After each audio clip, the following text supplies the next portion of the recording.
Renungan pada hari ini diambil dari Injil Yohanes. Demikian firman Tuhan yang disampaikan di dalam Yohanes 4 ayat 39 sampai 42. Dan banyak orang Samaria dari kota itu telah menjadi percaya kepadanya karena perkataan perempuan itu yang bersaksi, "Ia mengatakan kepadaku segala sesuatu yang telah kuperbuat."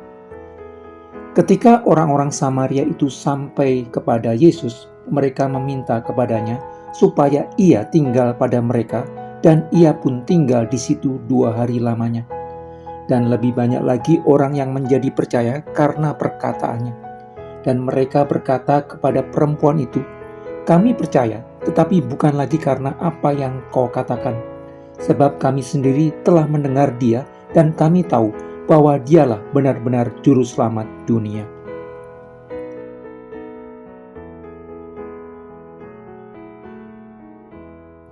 Bermula dari perkataan seorang perempuan Samaria bahwa orang yang ditemuinya di sumur di siang hari yang terik telah membongkar dosa yang dilakukannya dengan menikah sebanyak 5 kali dan kemudian tinggal dengan seorang laki-laki yang bukan suaminya, banyak orang Samaria lainnya menjadi percaya.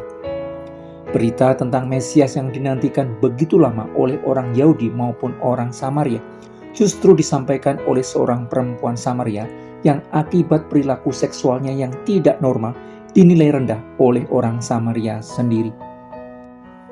Allah kadang-kadang menggunakan alat yang begitu lemah dan yang tidak menjanjikan untuk memulai dan meneruskan suatu pekerjaan yang baik baginya. Menggunakan orang-orang yang terlihat lemah di mata dunia menunjukkan bahwa Allah sendiri yang bekerja di balik sebuah pelayanan yang baik. Begitu besar akibat yang ditimbulkan api kecil yang telah menyala. Yesus Kristus yang mengajar seorang perempuan hina yang lelah dengan dosanya menyebarkan Injil itu ke seluruh kota. Alat yang lemah itu memberikan pengaruh yang begitu besar kepada banyak orang. Tetapi apa yang bodoh bagi dunia dipilih Allah untuk memalukan orang-orang yang berhikmat.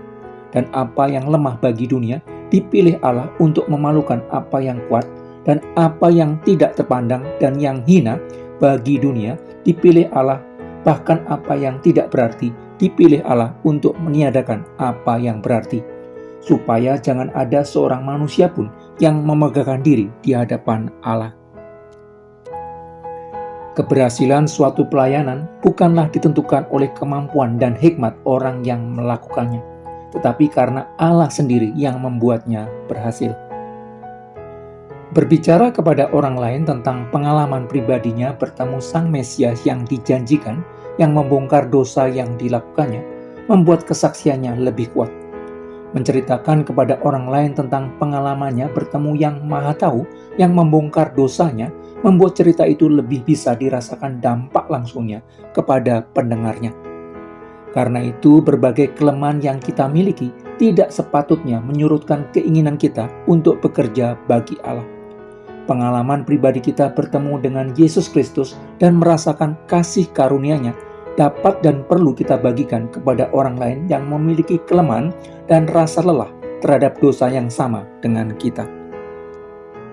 Setelah perkataan perempuan Samaria yang datang mengambil air di siang hari yang terik itu kepada banyak orang di kota, mungkinkah dia Kristus itu?